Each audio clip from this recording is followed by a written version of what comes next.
Hello friend, Sudhir mega mind IAS में आपका स्वागत है। मैं हूं सुधीर। इस चैनल पर हम वन लाइनर जीएस स्टार्ट करने जा रहे हैं, क्योंकि हम सभी जानते हैं किसी भी एग्जाम में जीएस के जो 70 से 75 क्वेश्चन होते हैं वो डायरेक्ट या इनडायरेक्ट रिपीटेड ही होते हैं। तो अगर हम इन क्वेश्चन को तैयार कर लें तो हमें किसी भी एग्जाम में सफलता पाना काफ़ी आसान हो जाएगा। तो जीएस के वन लाइनर में सबसे पहले हम हिस्ट्री को देखते हैं, और हिस्ट्री का पहला जो चैप्टर है वह है स्टोन एज, पाषाण काल। तो आइए देखते हैं वन लाइनर जीएस पाषाण काल का, जो अभी तक एग्जामों में पूछे जा चुके हैं। देखते हैं। रॉबर्ट ब्रूस फूट थे एक भूगर्भ वैज्ञानिक एवं पुरातत्वविद थे।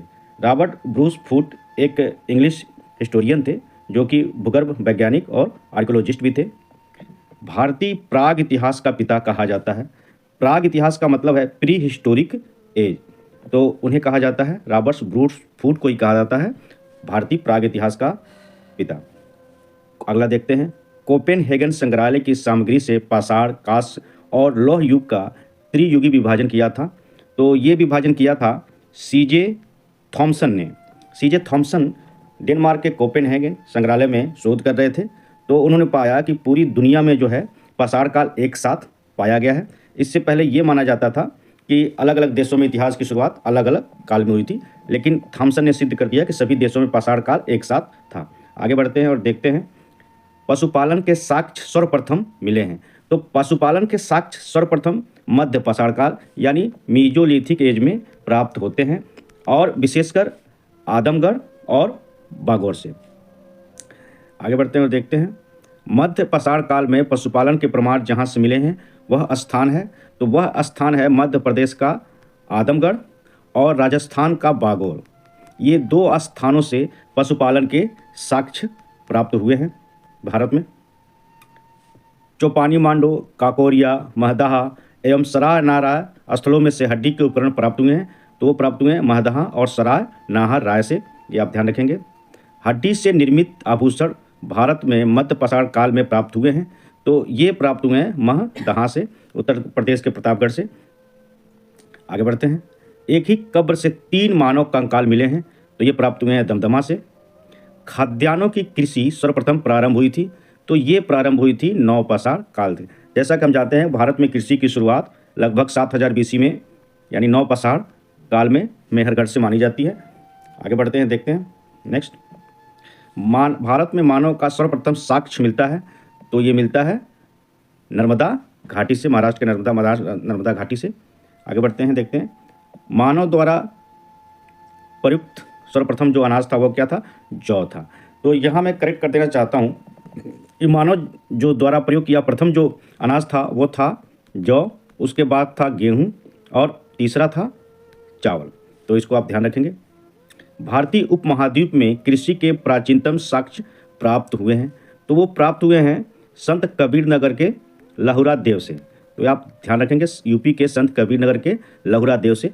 लेकिन पहले माना जाता था मेहरगढ़ से प्राप्त हुए थे, जो पाकिस्तान के बलूचिस्तान में है। तो पहले मेहरगढ़ माना जाता था, अब माना जाता है संत कबीर के लहुरा देव से। तो डिपेंड करता है ऑप्शन में क्या है। अगर ऑप्शन में मेहरगढ़ है तो मेहरगढ़ मानेंगे, अगर लहुरा देव है तो लहुरा देव आप मारेंगे। क्वेश्चन काफ़ी आ रहा है एग्जाम में। पूरा पाषाण युग, नव पाषाण युग, ताम्र पाषाण युग तथा लौह युग में से चाकोलिथिक युग कहा जाता है। तो चाकोलिथिक युग कहा जाता है ताम्र पाषाण काल को। चाको का मतलब ही होता है, चाको का मतलब होता है तांबा, और लिथिक का मतलब होता है पाषाण, पत्थर। ध्यान रखेंगे, चाकोलिथिक का मतलब होता है ताम्र पाषाण काल। आगे बढ़ते हैं, देखते हैं। आमरी, मेहरगढ़, कोटदीजी तथा कालीबंगा में से वह पूरा स्थल जहाँ से पाषाण संस्कृति से लेकर हड़प्पा सभ्यता तक के सांस्कृतिक अवशेष प्राप्त हुए हैं। तो वह स्थान है पाकिस्तान के बलूचिस्तान में स्थित मेहरगढ़। ये बहुत ही प्राचीन स्थल है जहाँ हड़प्पा संस्कृति पाषाण काल से लेकर हड़प्पा सभ्यता तक के साक्ष्य मिले हैं। भारत में पशुपालन एवं कृषि के प्राचीनतम साक्ष्य प्राप्त हुए हैं। तो ऊपर हम देख ही चुके हैं, कृषि के प्राचीनतम साक्ष्य लहुरा देव एवं मेहरगढ़ से प्राप्त हुए हैं। आगे बढ़ते हैं। नौदा टोली का उत्खनन करवाया था। नौदा टोली मध्य प्रदेश में स्थित है। यह एक ताम्र पाषाण कालिक स्थल है, इंदौर के पास स्थित है। इसका उत्खनन करवाया था HD संकालिया ने, काफ़ी बार एग्जाम में पूछ चुका है। नौदा टोली अवस्थित है मध्य प्रदेश में, हमने देख लिया। बृहत पाषाण स्मारकों की पहचान की जाती है, यानी मेगालिथिक एज, यानी ये बात कर रहा दक्षिण भारत की, जिसे महापाषाण काल भी कहते हैं। तो हमें पता है दक्षिण भारत के इतिहास की शुरुआत महापाषाण काल से शुरू मानी जाती है। और महापाषाण काल इसलिए कहा जाता है क्योंकि उस काल के लोग जो मृतकों को दफनाते थे तो उनके ऊपर बड़े बड़े पत्थर रख देते थे, तो मृतकों को दफनाने के स्थान के रूप में महापाषाण काल प्रसिद्ध है। राख का टीला, बुधिहाल, संगनकल्लू, कोल्डियवा तथा ब्रह्मगिरी में से जिस नवपाषाण कालिक स्थल से संबंधित है वह है, तो वह स्थल है कर्नाटक में मैसूर के पास संगनकल्लू, याद रखिएगा, जहाँ से राख का टीला मिला है। भीमबेटका प्रसिद्ध है, तो हम सभी जानते हैं भीमबेटका अपने चित्रकारी के लिए प्रसिद्ध है गुफाओं में, तो गुफाओं में के शैल चित्रों के लिए यह प्रसिद्ध है। भारत में ही नहीं बल्कि विश्व में ऐसा माना जाता है सबसे प्राचीनतम चित्रकारी के जो साक्ष्य प्राप्त हुए हैं वो मध्य प्रदेश के भीमबेटका से प्राप्त हुए हैं। भारत में सर्वाधिक शैल चित्र मतलब पत्थरों पर उकेरे गए चित्र प्राप्त हुए हैं वो है मध्य प्रदेश के भीमबेटका से। भीमबेटका एक्चुअली भोपाल से लगभग 45 किलोमीटर पश्चिम में रायसेन जिले में स्थित है। अजंता, भीमबेटका, बाग तथा अमरावती में से वह स्थल जो प्रागैतिहासिक चित्रकला के लिए प्रसिद्ध है, तो हम देख ही चुके हैं भीमबेटका कितना इंपॉर्टेंट है, बार बार आया है, घुमा फिरा के आया है। आगे देखते हैं भीमबेटका की गुफाएं स्थित हैं, तो अब्दुल्लागंज, रायसेन, मध्य प्रदेश में, तो अब देख सकते हैं कितना इंपॉर्टेंट है। गैरिक मृदभांड पात्र OCP का नामकरण हुआ है, तो ये नामकरण हुआ हस्तिनापुर तथा एटा में है अतरंजी खेड़ा, उस नाम से वहाँ पे गैरिक मृदभांड के जो साक्ष्य पाए गए हैं हस्तिनापुर और अतरंजी खेड़ा से। ताम्रपाषाण काल में महाराष्ट्र के लोग मृतकों को घर के फर्श के नीचे दफनाते थे, तो वो दफनाते थे नॉर्थ टू साउथ, उत्तर से दक्षिण की तरफ। आज भी आप देखेंगे उत्तर भारत में यही प्रसिद्ध है, इसी तरह लोग दफनाते हैं। ब्रह्मगिरी, बुरझोम, चिराग तथा मास्की में से वह स्थल जहाँ से मानव कंकाल के साथ कुत्ते का कंकाल भी समाधान से प्राप्त हुआ है, तो वो स्थल है जम्मू और कश्मीर में स्थित बुरझोम। और एक्स्ट्रा फैक्ट के तहत हम आपको बता दें कि भारतीय पंजाब में रोपण से भी कुत्ते को मनुष्य के साथ दफनाए जाने का साक्ष्य प्राप्त हुआ है। बुरझोम, कोल्डिवा, ब्रह्मगिरी एवं संगनकल्लू में से गर्त आवास का मतलब है पिट डिवेलिंग, यानी गड्ढे का घर, तो ये प्राप्त हुआ है जम्मू कश्मीर के बुरझोम से। आप ध्यान रखेंगे, जहाँ मतलब जैसे मिट्टी को खोद के उसको घर बनाया जाता था, उसके गड्ढे करके, तो वो प्राप्त हुआ है बुरझोम से। आगे देखते हैं विंध्य क्षेत्र का वह शिलाश्रय जहाँ से सर्वाधिक मानव कंकाल प्राप्त हुए हैं, तो वो प्राप्त हुए हैं लेखकिया से। आगे बढ़ते हैं भारतीय पुरातत्व संरक्षण, संस्कृति, पर्यटन, विज्ञान और प्रौद्योगिकी तथा मानव संसाधन विकास विभाग मंत्रालय में संलग्न कार्यालय है। तो कहने का मतलब है कि भारतीय पुरातत्व सर्वेक्षण विभाग जो है वो सांस्कृतिक मंत्रालय के अंतर्गत आता है। इसको ध्यान रखेंगे क्योंकि हिस्ट्री में आर्कियोलॉजी का विशेष इंपॉर्टेंस है, क्योंकि इसी बेस पे हिस्ट्री लिखी जाती है। और अगला है भारतीय पुरातत्व सर्वेक्षण के प्रथम निदेशक थे, तो वो जॉन मार्शल थे, और इन्हीं के निर्देशन में हड़प्पा सभ्यता की खुदाई हुई थी, तो ध्यान रखेंगे आप। राष्ट्रीय मानव संग्रहालय स्थित है। राष्ट्रीय मानव संग्रहालय को इंदिरा गांधी मानव संग्रहालय भी कहते हैं, जो भोपाल में स्थित है। आगे बढ़ते हैं और अब देखते हैं, तो ये तो था पाषाण काल से जितने भी आए हुए क्वेश्चन हैं विभिन्न प्रतियोगी परीक्षाओं में। अब हम देखते हैं IBC यानी सिंधु घाटी सभ्यता के बारे में जानते हैं। तो हड़प्पा सभ्यता संबंध है सिंधु घाटी सभ्यता से। तो जैसा कि हम जानते हैं सिंधु घाटी सभ्यता को मुख्यतः हम 5 नामों से जानते हैं, जिसमें है इंडस वैली सिविलाइजेशन, सिंधु घाटी सभ्यता IBC भी कहते हैं, क्योंकि इस सभ्यता के अधिकांश स्थल सिंधु घाटी सभ्यता में ही पाए गए थे। दूसरा, इसको हड़प्पा सभ्यता भी कहते हैं, क्योंकि इस सभ्यता का जो पहला स्थल था वो सिंधु के घाटी में हड़प्पा नामक स्थान पे पाया गया था। इसे प्रथम नगरीय सभ्यता भी कहते हैं, क्योंकि भारत में ये प्रथम नगरीय सभ्यता थी। इसे कांस्य युगीन सभ्यता भी कहते हैं, क्योंकि दुनिया में सबसे पहले कांसा का उपयोग हड़प्पा वासियों ने ही किया था, हड़प्पा सभ्यता के लोगों ने किया था। और इसे सरस्वती घग्घर सभ्यता भी कहते हैं, क्योंकि अधिकांश जो हड़प्पा सभ्यता का स्थल है वो सरस्वती और घग्घर के बीच स्थित है। तो ये 5 नामों से ये जाना जाता है, तो ये आप ध्यान रखेंगे। सिंधु सभ्यता संबंधित है, तो वो संबंधित है प्रोटो हिस्टोरिक एज से, यानी आद्य ऐतिहासिक युग से। तो यहाँ मैं आप समझा देता हूँ आद्य ऐतिहासिक का क्या मतलब है। हिस्टोरियन जो इतिहासकार जो हैं, इतिहास को साक्ष्यों के आधार पर 3 भागों में बांटते हैं। पहला है प्राग ऐतिहासिक काल, दूसरा है आद्य ऐतिहासिक काल और तीसरा है ऐतिहासिक काल। प्राग ऐतिहासिक काल उस काल को कहते हैं जिसमें सिर्फ हमें पुरातात्विक साक्ष्य ही प्राप्त होता है, कोई लिटरेरी सोर्स यानी साहित्यिक साक्ष्य प्राप्त नहीं होता है। उस काल के बारे में जानकारी के लिए हमें सिर्फ पुरातात्विक साक्ष्यों पर निर्भर रहना पड़ता है, जैसे पाषाण काल। आदि ऐतिहासिक काल उसे कहते हैं जिस काल के बारे में पुरातात्विक साक्ष्य के साथ साथ साहित्यिक साक्ष्य भी प्राप्त हुआ हो, लेकिन साहित्यिक साक्ष्य को पढ़ा न जा सका हो। इसमें हम लिख रखते हैं आईवीसी को, यानी हड़प्पा सभ्यता को, तथा वैदिक एज को। और ऐतिहासिक काल उसे कहते हैं जिसके बारे में हमें लिखित साक्ष्य प्राप्त होने लगते हैं। तो ये ध्यान रखिएगा। तो इस तरह हड़प्पा सभ्यता के बारे में हमें सिर्फ पुरातात्विक साक्ष्यों पर ही निर्भर रहना पड़ता है, क्योंकि साहित्यिक साक्ष्य तो पाए गए हैं लेकिन उन्हें आज तक पढ़ा नहीं जा सका है। सिंधु घाटी की सभ्यता गैर आर्य थी, क्योंकि जैसा कि हम जानते हैं कि सिंधु घाटी की सभ्यता और वैदिक सभ्यता में, यानी गैर आर्य सभ्यता यानी वैदिक सभ्यता में अंतर ये था कि सिंधु घाटी की सभ्यता नगरी सभ्यता थी, जबकि वैदिक सभ्यता पूर्णतः ग्रामीण सभ्यता थी। तो ये विशेष अंतर है दोनों सभ्यताओं में। सिंधु घाटी सभ्यता को आर्यों से पूर्व रखे जाने का महत्वपूर्ण कारक है, तो वो है मृदभांड। मृदभांड के कारण सिंधु घाटी सभ्यता को अलग रखा जाता है। सिंधु घाटी संस्कृति वैदिक सभ्यता से भिन्न थी, क्योंकि इनके पास विकसित शहरी जीवन की सुविधाएं थीं। बिल्कुल सही। सिंधु घाटी सभ्यता के लोग एक विकसित शहरी सभ्यता वाले लोग थे, उनके शहर काफ़ी विकसित थे, जबकि हम सभी जानते हैं कि वैदिक सभ्यता एक ग्रामीण सभ्यता थी। सिंधु घाटी सभ्यता के लोग लेखन कला का विकास कर चुके थे। उनकी लिखी बाउसोफेंड्रम, जिसे चित्रलेखी लिपि भी कहते हैं, काफ़ी डेवलप थी, जबकि वैदिक सभ्यता के काल में लेखन कला का विकास नहीं हुआ था। सिंधु के लोगों को लोहे की जानकारी नहीं थी, जबकि उनके पास जो अस्त्र शस्त्र होते थे उनके बारे में विशेष जानकारी नहीं थी, तो उनके पास लोहे और अच्छा शस्त्रों के ज्ञान का अभाव था। ये भी सही है। तो इस तरह ये तीनों स्टेटमेंट सही हैं।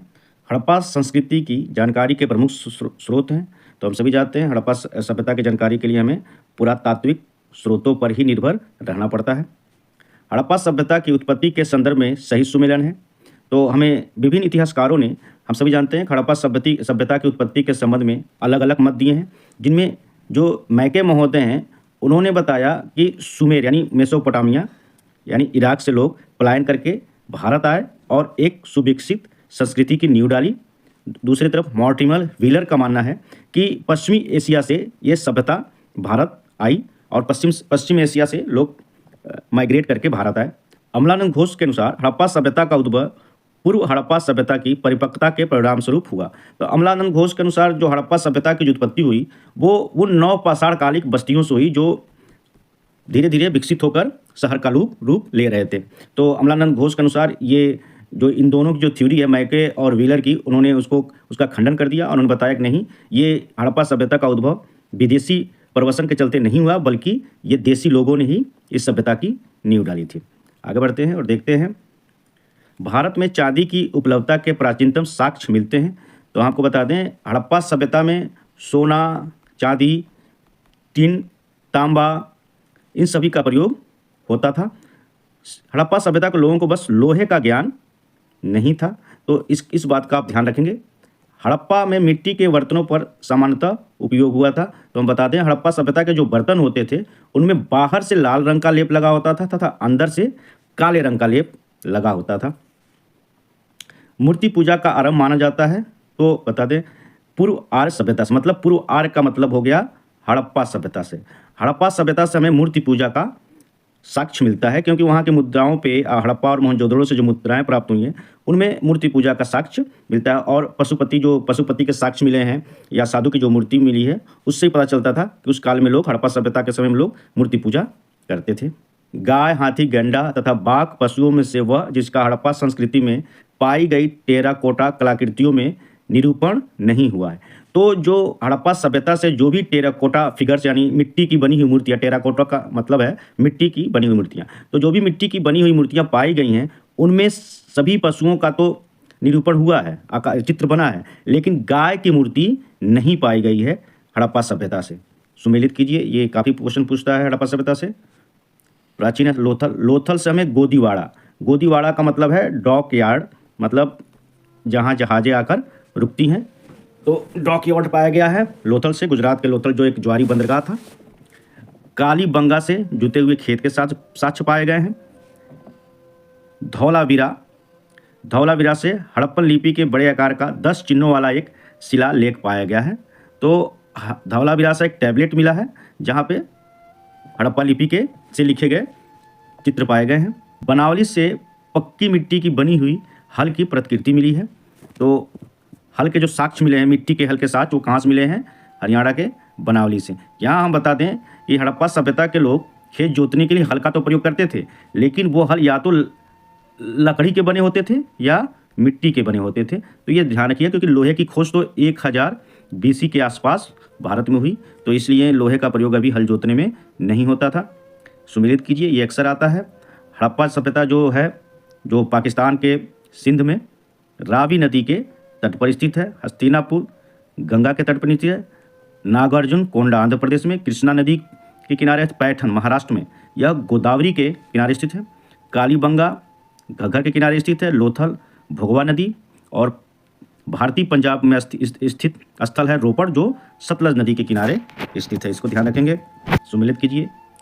आलमगीरपुर, तो ये हम सभी जानते हैं, यह उत्तर प्रदेश मेरठ के पास है, हिंडन नदी के किनारे स्थित है। जैसा कि हम जानते हैं, जो हड़प्पा सभ्यता का सीमा विस्तार था, उत्तर में जो उसकी उत्तरी सीमा थी वो जम्मू कश्मीर में मांडा था, चिनाब नदी किनारे। पूरब में था आलमगीरपुर, जो हिंडन नदी किनारे। दक्षिण में था दायमाबाद और पश्चिम में था सुतकांगे डोर। लोथल गुजरात में है। कालीबंगा राजस्थान में। रोपड़ भारतीय पंजाब में। बनावली हरियाणा में। दायमाबाद महाराष्ट्र में। राखीगढ़ी हरियाणा में। मांडा जम्मू कश्मीर में है। सुमेलित कीजिए। तो इसमें है हड़प्पा सभ्यता की खोज दयाराम साहनी ने की थी। हस्तिनापुर की खोज बीबी लाल ने की थी। तक्षशिला की खोज जॉन मार्शल ने की थी, काफ़ी इंपॉर्टेंट है। कौशाम्बी की खोज, इलाहाबाद के पास कौशाम्बी है, उसकी खोज NG मजूमदार ने की थी। लोथल की खोज SR राव ने की थी। सुरकोटदा की खोज JP जोशी ने तथा धवलावीरा की खोज JP जोशी ने की थी। हड़प्पा संस्कृति के सिंध में अवस्थित स्थल हैं मोहनजोदड़ो, चन्हुदड़ो, जुडेर जोदड़ो, आमरी, कोटदीजी एवं अलीमुरादपुर। तो यहाँ एक चीज़ याद है, जहाँ दड़ो लगा हो वो समझिए सिंध में है। अब बस आपको याद रखना है आमरी, कोटदीजी और अलीमुरादपुर। चन्हुदड़ों के उत्खनन का निर्देशन किया था। तो चन्हुदड़ों का जो उत्खनन हुआ था यह JH मैके के नेतृत्व में हुआ था।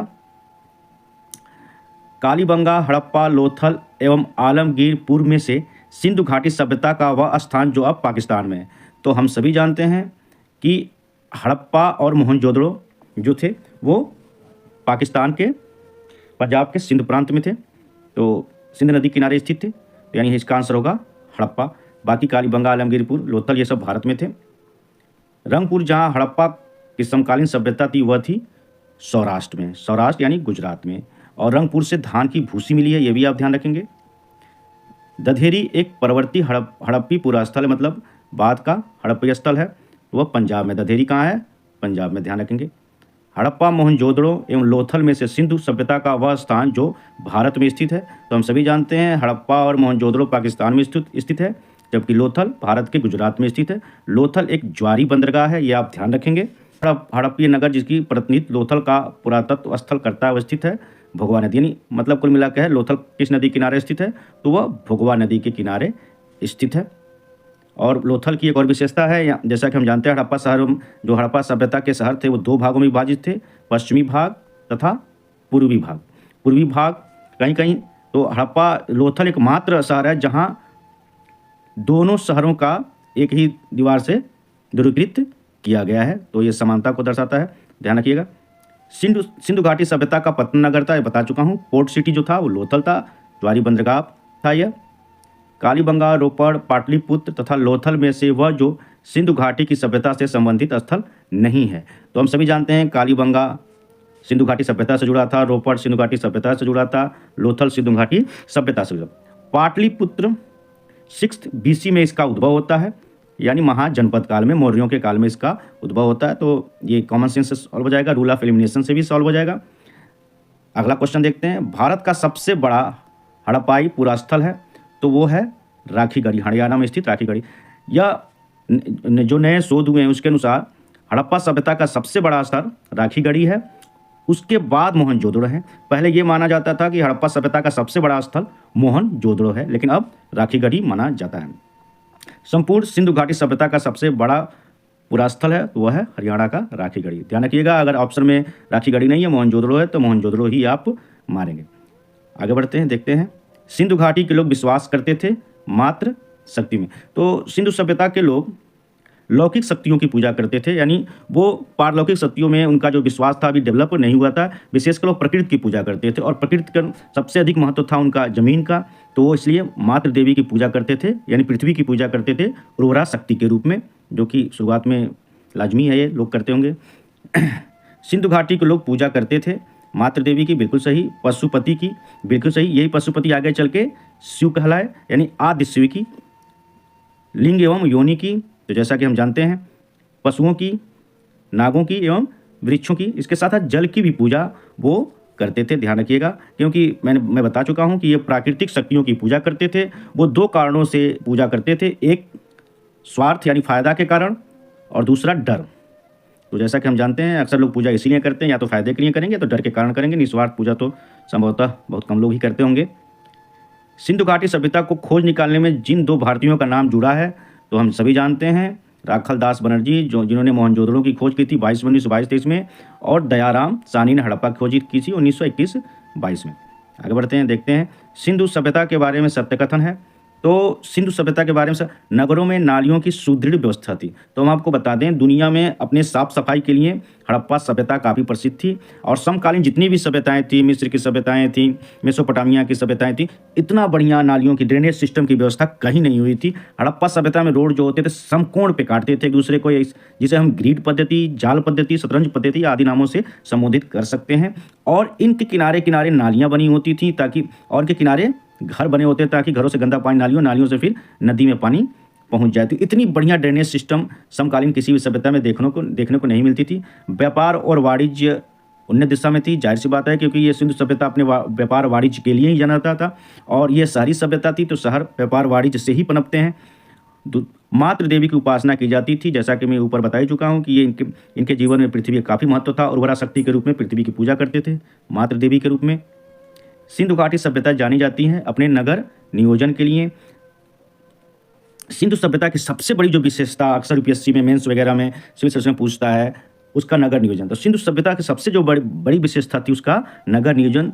उनके नगर थे दो भागों में बटे होते थे। उछला नगर जो पश्चिमी भाग था वो उछला नगर था, जो पूरब था वो निचला नगर था। पश्चिमी भाग में शासक वर्ग रहते थे, निचले भाग में गरीब आम जन रहते थे। तो ये विभाजन था वहाँ पे। तो अपने नगर नियोजन के लिए जानी थी, साफ सफाई का विशेष ध्यान दिया जाता था। मोहनजोदड़ो और हड़प्पा अपने कृषि कार्य तथा अपने उद्योग के लिए प्रसिद्ध थे, तो ये भी सही है। आगे बढ़ते हैं और देखते हैं।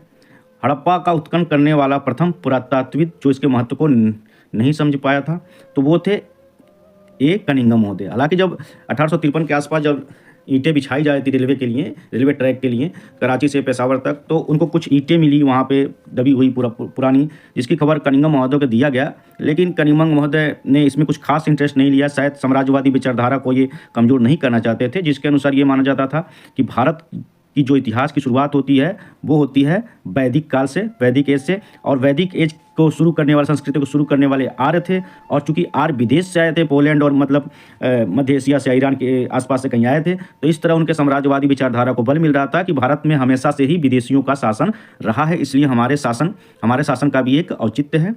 तो इस तरह उन्होंने उनमें इंटरेस्ट नहीं लिया। R D. Banerjee, K N. Dikshit, M.S. Vats और V.A. स्मिथ में से वह जो हड़प्पा और मोहनजोदड़ो के उत्खनन से संबंधित नहीं है। तो जैसा कि हम जानते हैं कि R D. Banerjee, K N. Dikshit, M.S. Vats ये लोग जुड़े हुए थे उत्खनन से, हड़प्पा के उत्खनन से, जबकि V.A. स्मिथ अंग्रेज सरकार के एक इतिहासकार थे, ना कि ये उत्खनन से जुड़े हुए थे। सर्वप्रथम मानव ने जिस धातु का उपयोग किया था वह है तांबा।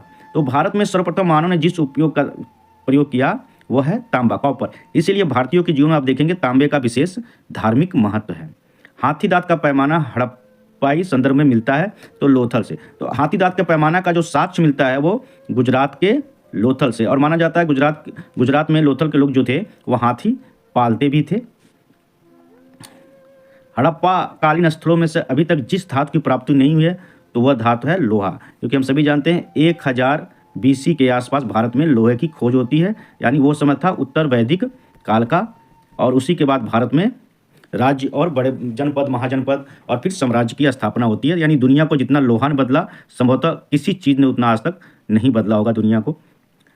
आगे बढ़ते हैं। आलमगीरपुर, लोथल, मोहनजोदड़ो तथा बनावली में से वह स्थल जो घग्गर और उसकी सहायक नदियों की घाटी में स्थित है, तो हम सभी जानते हैं हरियाणा में स्थित जो बनावली स्थल है वो घग्गर, सही कथन है। मोहनजोदड़ो, हड़प्पा, रोपड़, कालीबंगा सिंधु घाटी सभ्यता के प्रमुख स्थल है, बिल्कुल सही। हड़प्पा के लोगों ने सड़कों तथा नालियों के जाल के साथ नियोजित शहरों का विकास किया था। हड़प्पा संस्कृति के संदर्भ में शैलकृत स्थापत्य के प्रमाण मिले हैं, तो मिले हैं धौलावीरा शरीर। ये बात कर रहा है रिजर्व वायर की, तो ये रिजर्वायर के जो साक्ष्य मिले शैलकृत स्थापत्य को साक्ष्य मिले वो है धौलावीरा से, मतलब जहाँ पानी को वाटर हार्वेस्टिंग किया जाता था, पानी को इकट्ठा किया जाता था। धौलावीरा जिस राज्य में स्थित है वह है गुजरात, हम सभी जानते हैं। धौला का मतलब होता है सफ़ेद, वीरा का मतलब कुआं, यानी धौलावीरा का अर्थ हुआ सफ़ेद कुआं, तो ये गुजरात में स्थित था। और इसके साथ साथ एक्स्ट्रा फैक्ट बता दें कि धौलावीरा एकमात्र नगर था जो 3 भागों में विभक्त था। वैसे तो हड़प्पा सभ्यता के जो सभी नगर थे 2 भागों में विभक्त थे, एक पश्चिमी भाग, दूसरा पूर्वी भाग। पश्चिमी भाग में शासक वर्ग रहता था और पूर्वी भाग में आम जन रहते थे। तो ऐसा इतिहासकार मानते हैं जो बीच में जो धौलावीरा में जो स्थल था, शहर विभाजन था, वो शायद मार्केट था, ऐसा इतिहासकारों का मानना है। एक उन्नत जल प्रबंधन व्यवस्था का साक्ष्य प्राप्त हुआ है, तो वो धौलावीरा से प्राप्त हुआ है। हड़प्पा सभ्यता में सबसे बेहतरीन जो जल प्रबंधन का साक्ष्य प्राप्त हुआ है वो है धौलावीरा से, ये ध्यान रखिएगा। यहाँ से रिजर्वायर प्राप्त हुआ था, यानी लोग यहाँ पे पानी को, बारिश के पानी को स्टोर करते थे, तो ये लोग कितना इको फ्रेंडली थे ये हम समझ सकते हैं। कुंतासी, धौलावीरा, लोथल एवं कालीबंगा में से वह स्थल जहाँ से द्विस्व संस्कार डबल बरियल का प्रमाण मिला है, तो वो मिला है लोथल और कालीबंगा से। काफ़ी इंपॉर्टेंट क्वेश्चन है, तो ध्यान रखिएगा। ये हड़प्पा स्थल सोनौली के अभी हाल में उत्खनन से प्राप्त हुआ, तो अभी हाल ही में सोनौली में उत्खनन हुआ।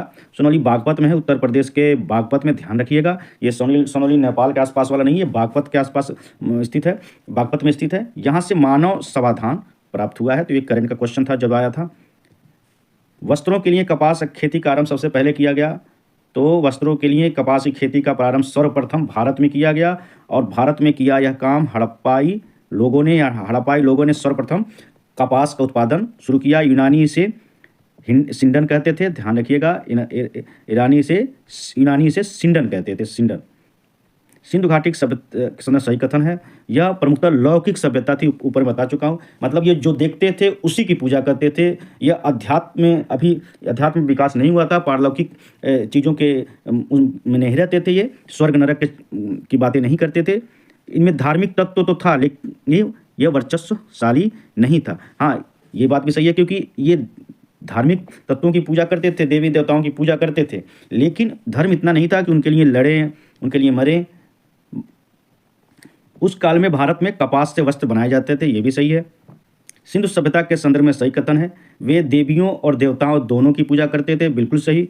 वो देवी, उनकी जो प्रमुख देवी थी वो थी मातृ देवी, और जो प्रमुख देवता थे वो थे पशुपति। तो इस तरह देखते हैं वो देवी देवताओं दोनों की पूजा करते थे।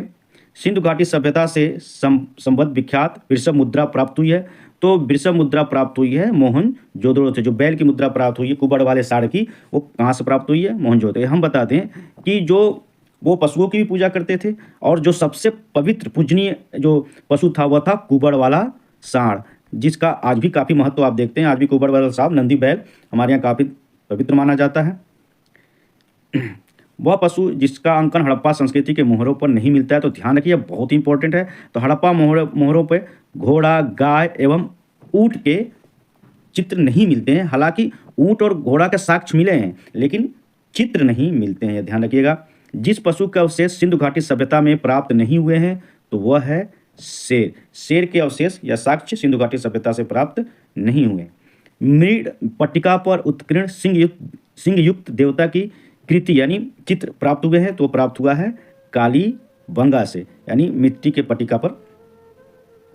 वह सभ्यता जो नील नदी के तट पर पनपी थी, तो हम सभी जानते हैं नील नदी मिस्र में बहती है, और वहाँ पे मिस्र की सभ्यता पनपी थी, और उस सभ्यता का जो पनपने का मुख्य कारण था वो नील नदी थी। और नील नदी, बता दें एक्स्ट्रा फैक्ट का, दुनिया की सबसे लंबी नदी है, तथा अमेजन दुनिया की सबसे बड़ी नदी है, ये आप ध्यान रखिएगा। माया इज़्टेक, मुइस्का, इंका सभ्यताओं का उत्तर से दक्षिण का सही क्रम लगाइए। तो उत्तर से दक्षिण का मतलब ये जो सभ्यताएँ थीं, ये अमेरिका महाद्वीप में हैं। तो ये सभ्यताओं का क्रम क्या है? तो सबसे पहले है एज़टेक सभ्यता, उत्तर में। ये मेक्सिको में है। एज़टेक जो है मेक्सिको में है। फिर माया जो सभ्यता ग्वाटेमाला में है सभ्यता, और उसके बाद मुइस्का ये सभ्यता ये था प्राचीन कोलंबिया में, तो आप देखेंगे इसी क्रम में है। और इंका जो है वो पेरू में है। तो एज़टेक जो थी वो क्या थी? मेक्सिको में। तो इस तरह आप देखेंगे मैप में, तो उनका मेक्सिको के बाद ग्वाटेमाला देश आता है, ग्वाटेमाला के बाद कोलंबिया आता है, कोलंबिया के बाद पेरू आता है। तो ये उत्तर से दक्षिण क्रम था। लेखन कला की विचित्र प्रणाली विकसित करने वाली सर्वप्रथम प्राचीन सभ्यता थी, तो वो थी मेसोपोटामिया की सुमेरिया सभ्यता। मेसोपोटामिया मतलब हो गया आपका इराक। और ये 3500 BC के आसपास लेखन कला का विकास यहाँ पे हुआ था। और आप सभी जानते हैं कागज़ का विकास फर्स्ट AD में चीन में हुआ था। तो इस चीज़ को ध्यान रखिएगा। यह वीडियो काफ़ी लंबा हो जाएगा, इसलिए हम वैदिक सभ्यता को कल करेंगे। मिलते हैं। Till then have a nice day. Thank you very much.